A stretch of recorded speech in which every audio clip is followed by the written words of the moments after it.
Masalah fidyah ini memang kaulnya kaul dhaif Kang Khairan. Ya, jadi alasannya itu hadisnya hadis dhaif. Tetapi ada pendapat ulama mengatakan kalau untuk fadhailul a'mal, untuk keutamaan amal, hadis dhaif pun boleh dipakai. Tapi saya lebih menggunakan logika saja daripada kita fadhailul a'mal menggunakan hadis dhaif, masih mending juga pakai hadis akal aja lah. Ya, artinya sekalipun orang mengatakan bahwa fidyah tidak diperlukan lagi, tidak disunahkan, ya bagaimanapun dengan logika, masa iya ngasih makan orang nggak boleh? Betul nggak? Ngasih makan orang masa nggak boleh? Nah, jadi persoalannya gimana? Persoalannya bukan persoalan hadis dhaif, hadis sahih. Ini ngasih makan orang masa nggak boleh? Gitu persoalannya. Kecuali kalau almarhum almarhumah itu memang tidak meninggalkan harta, ya nggak ada masalah. Kalau ada hartanya ya masih adalah. Bagaimanapun hadis akal-akalan, betul nggak? Yang penting kalau ada orang yang mengatakan itu gimana, itu kan bid'ah, itu kan tidak sesuai apa namanya, la qada'a fi shalat dan sebagainya, ya udah nggak usah direspon, udah katakan saja terima kasih. Tolong hindari pertengkaran dengan siapapun, ya termasuk nanti tahlil, ya udah silakan. Kan begitu, pakai dalil logika saja bahwa tahlil ini bukan agama tapi tradisinya umat Islam yang ada di Indonesia. Silakan, nggak usah bertengkar, apapun yang terjadi nggak usah bertengkar.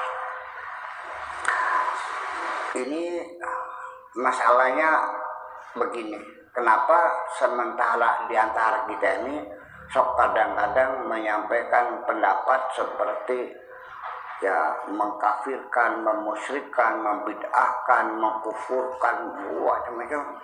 Itu darinya kadang-kadang istilahnya qulil haqqa walau kana murra, katakan kebenaran sekalipun pahit. Ini kondisinya bagaimana? Ini hadis kan hadis umum, tanggap.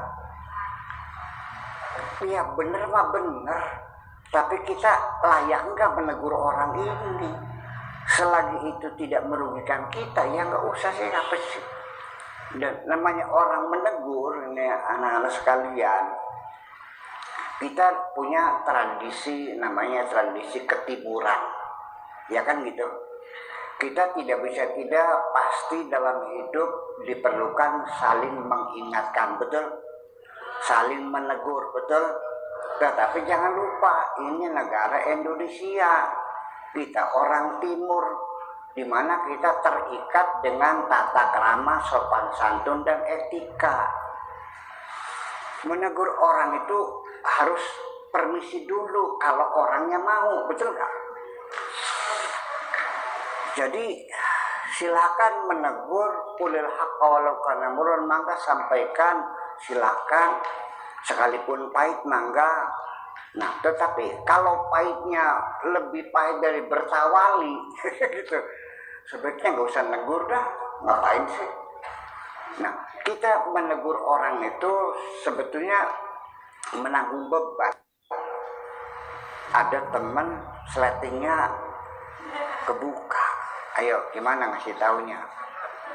Ada anak cewek bajunya kancingnya kebuka, kelihatan BH-nya. Gimana saya negurnya? Kan nggak merasa. Ya, bagaimana sok caranya? Sok nih, gimana kalau negur punya temen cewek bajunya ngebuka? Ya, dengan halus dan tata krama. Jangan langsung dengan melotot bertolak pinggang. Itu bajunya buka, itu kompetnya katon. Ini masa begitu? Iya, kita negara juga bingung dong. Ya, sebagaimana dipanggil, punten, Kang, bajunya kebuka. itu saja kita sudah nggak enak dong, betul nggak? Ya iya. Jadi kalau ada orang menegur tahlil itu bid'ah, ya katakan baik-baik, punten Kang, ngaji helon, kali tahlil ku bid'ah. Iya, cari siapa? Ya cari Kiai anu. Bener. Kali takona bae. Sirane ketemu karo Kanjeng Nabi ini kapan, Bang? Kayak aja dengan baik saja. Ini bukan kita tidak melarang orang menegur, tapi kita menganjurkan cara menegur itu dengan sopan. Itu aja kan, selesai kan? Jadi hindarilah pertengkaran. Saya juga menegur orang banyak, saya kasih tahu, tapi dia maksa, ya udah. Karena kita mah nurut serok belia, wes kebiasaan teman. Nurut serok belia, wes paman syafal yumin, paman syafal yakul. Percaya silakan gaya, udah. Sudah saya tahu Neng, jangan lewat situ ada sumur, barangkali kejeblos. Oh rewel banget sih, ya silakan. Belum boleh puas. Kita gitu aja kan, nggak ada masalah. Jadi jangan dipersoalkan macam itu. Silakan menegur. Walau karena murad ini, begini. Ini saya ingin menjelaskan hadis ini qulil haqqa walau kana murad itu pada posisi seperti apa. Kebenaran yang kira-kira menyangkut kepentingan orang banyak, yang menyengsarakan orang lain, perlu kita sampaikan walau kana murad. Kapan itu? Ketika yang kita tegur adalah orang yang punya kekuasaan, kayak seperti zamannya Orde Baru dulu, zaman Pak Harto, betul nggak? Gara-gara kiai itu menggunakan hadis qulil haqqa walau kana murad, apa konsekuensinya? Masuk penjara.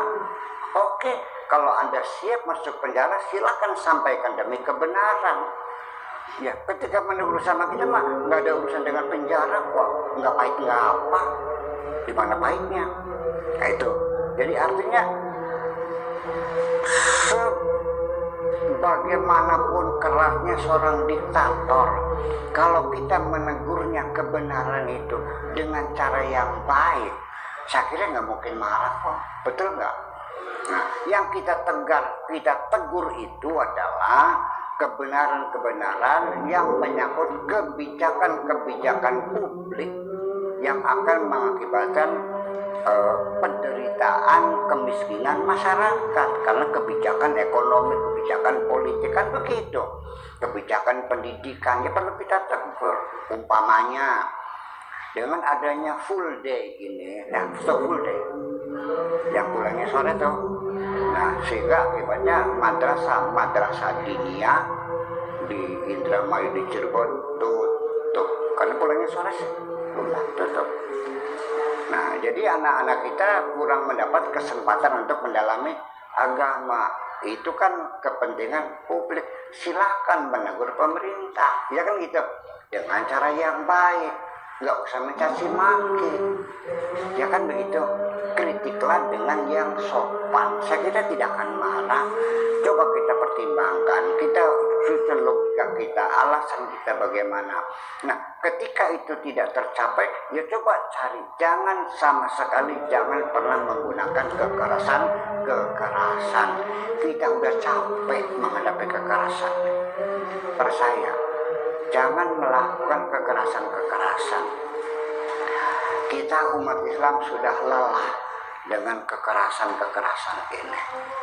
Dari sejak Nabi Muhammad meninggal dunia, umat Islam satu dengan yang lain saling membunuh, saling membantai, banjir darah sampai sekarang. Sok lihat Neng, lihat di TV, lihat YouTube kayak apa tuh, mayat-mayat bergelimpangan di Syria, di Irak, di Yaman, di Libya, di Tunisia. Masya Allah.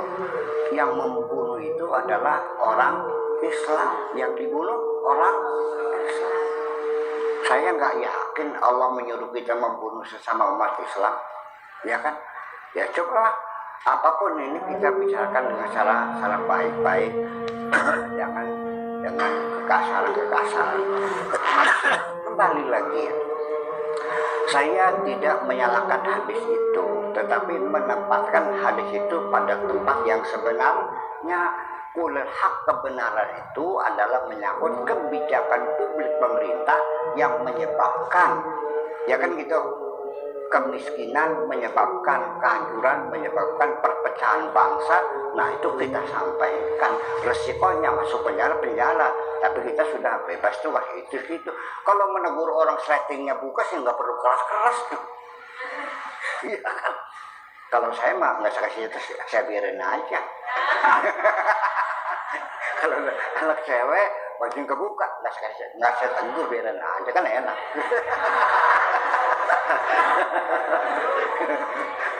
Ya sering banget. Kayak itu masalah. Ya, jadi kita jangan salah paham. Nih ayat-ayat Al-Quran ini kalau tidak salah paham, ya inilah akibatnya. Jadi ayatnya sama, kan hadisnya sama, tapi kok tindakan kita berbeda.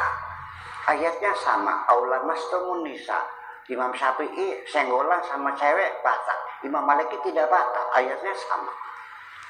Imam Abu Hanifah mengatakan tergantung, kalau nyenggolnya ada syahwatnya batal, kalau tidak ada syahwatnya tidak batal. Yang benar mana? Nah, kita nggak usah nanya yang benar, bahwa ayat ini ditafsirkan berbeda-beda. Nah, ketika kita ini membaca Al-Quran akan terjadi perbedaan. Kenapa? Karena otak yang membacanya tidak sama. Ceramah saya yang didengar anak-anak santri Darul Fatona akan berbeda pemahamannya ketika saya berbicara di kampus yang mendengarkan para profesor. Paham nggak? Sama nggak pemahamannya? Ya beda. Nah itulah makanya para mufassirin juga berbeda-beda satu dengan yang lain. Apalagi itu ayat Al-Quran. Anak santriwati Darul Fatona saja, coba andai kan ada salah satunya lewat sini, nih orang laki-laki sekian banyak, saya tanya gimana, cantik enggak? Pasti berbeda. Ada yang bisa beli sak teman, ya ada. Aduh, bagus ya, pop teman. Nah, ya lumayan bang sepak jalan mah, karena bagus sih pokoknya baheno, cuma melakukannya kayak ngejok bumi ini melakukan. Ngerti melakukan ngejok bumi kok? Iya, jingcot melakukannya kan gitu. Akan berbeda, apalagi firman Tuhan, ya kan? Yang itu hanya berbentuk kalimat. Jenis manusia yang kelihatan saja akan berbeda, tetapi perbedaan itu awalnya dari pengalaman yang berbeda. Saya yang lama di Eropa, lama di London, lama di Belanda akan mengatakannya jelek, betul nggak? Nah kalau siapa yang biasa melanglang buana Jakarta Surabaya bilangnya ya sedang lah, betul nggak? Tapi kalau yang lama dengan suku Asmat bilangnya apa? Cantik sekali.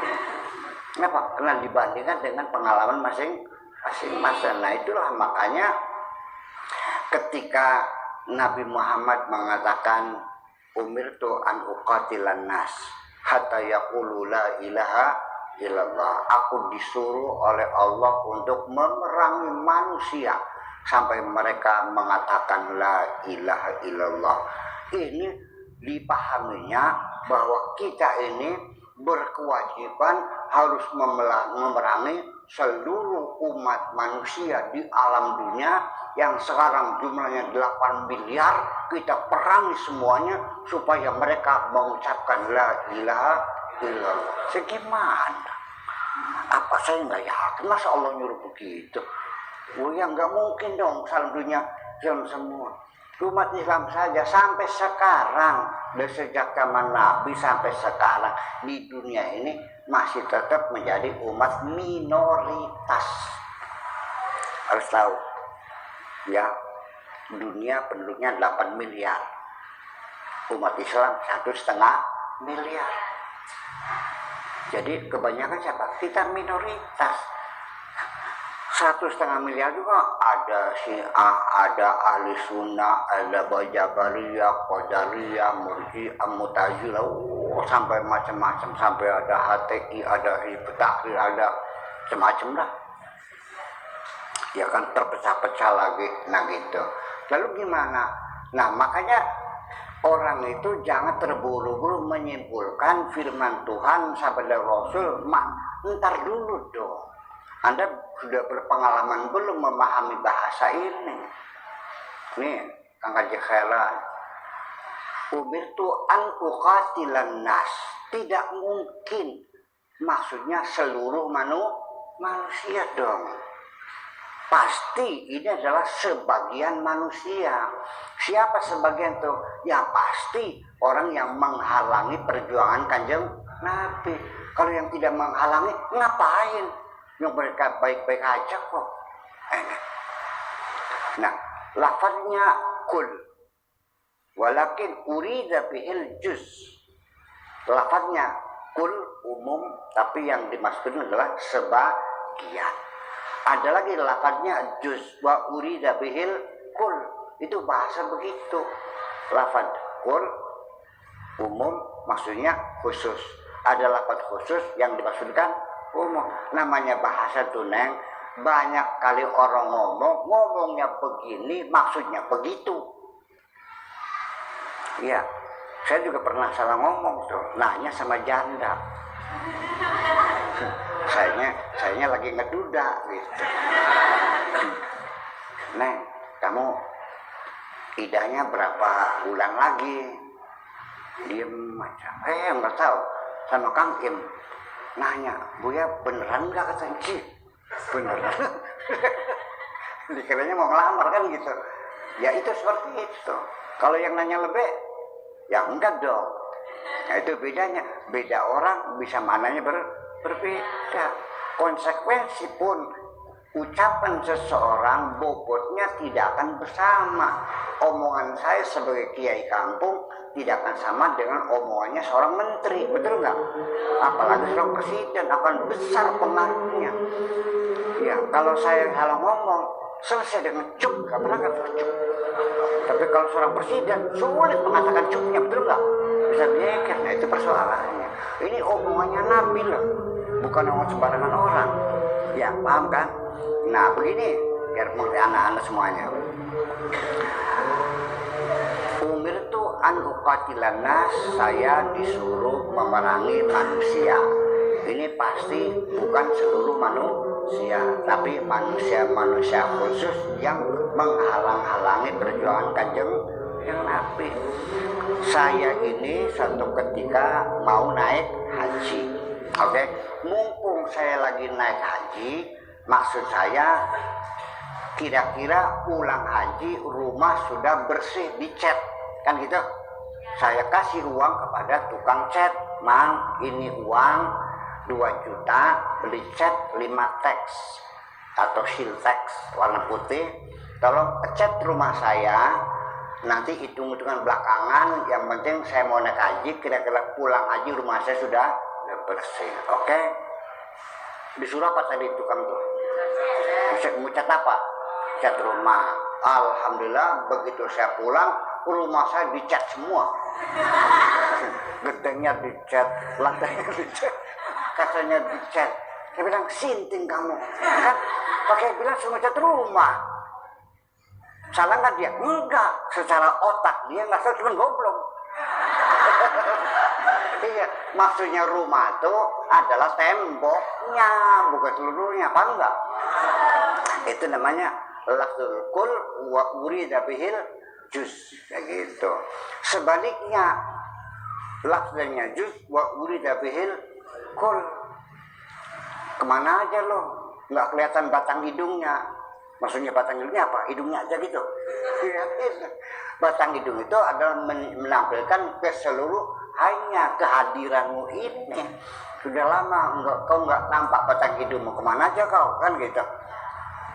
Batang hidung itu artinya bukan hidungnya yang nongol gitu, tapi orangnya tidak pernah hadir.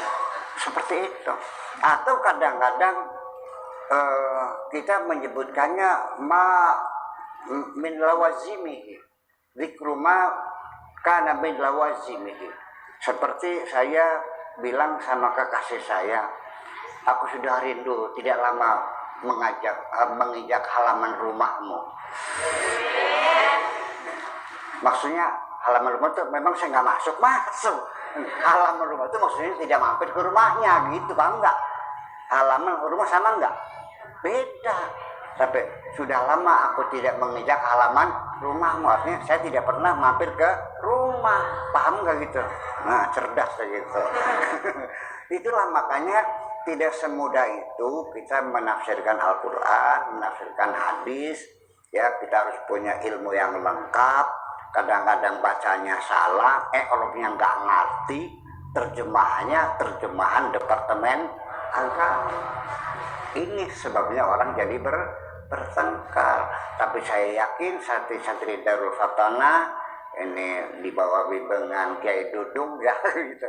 Mudah-mudahan ke depan akan melahirkan generasi-generasi yang canggih ya, kaum milenial ya, tentu kalian akan lebih cerdas dari orang-orang tua kalian semuanya ya, karena sekarang. Dan jangan memusuhi teknologi. Teknologi tidak boleh dimusuhi, tapi kita manfaatkan semaksimal mungkin untuk mencerdaskan anak-anak kita. Amin. Wis semono baik kita. Mudah-mudahan sekali lagi al-maghfurlah ya, al-maghfurlah. Manggilnya jangan almarhum. Jangan almarhum manggilnya al-maghfur. Kalau yang mati itu kiai, pangkatnya namanya al-maghfur lahu kalau laki-laki. Kalau perempuan al-maghfur laha.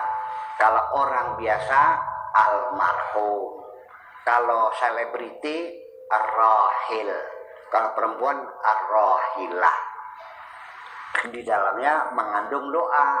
Kalau kita bilang al-maghfurlah itu artinya sekaligus menyebut titelnya dan juga maknanya doa mudah-mudahan mendapat ampunan Allah, karena kiai diduga dosanya tidak banyak.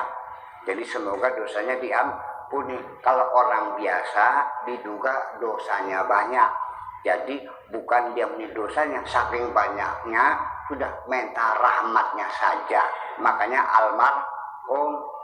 Kalau selebriti seperti Jupe itu namanya ar-rahilah.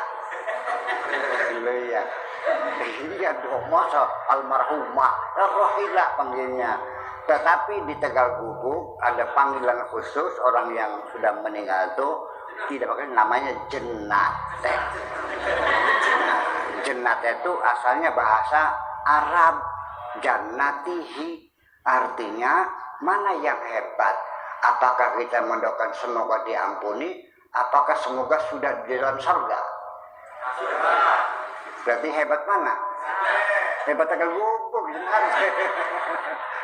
Oke, gitu aja ya. Nah sekalian, mangga sarang-sarang bismillahirrahmanirrahim. Rabbana auzi'na an nashkura ni'mataka allati an'amta 'alaina wa 'ala walidayna wa an na'mala salihan tarda wa adkhilna bi rahmatika fi ibadika salihin. Rabbana atina fid dunya hasanah wa fil akhirati hasanah wa qina adzabannar. Sallallahu ala sayyidina Muhammadin wa ala alihi wa sahabatihi ajmain. Subhana rabbika rabbil izzati amma yasifun wa salamun alal mursalin walhamdulillahi rabbil alamin. Assalamualaikum warahmatullahi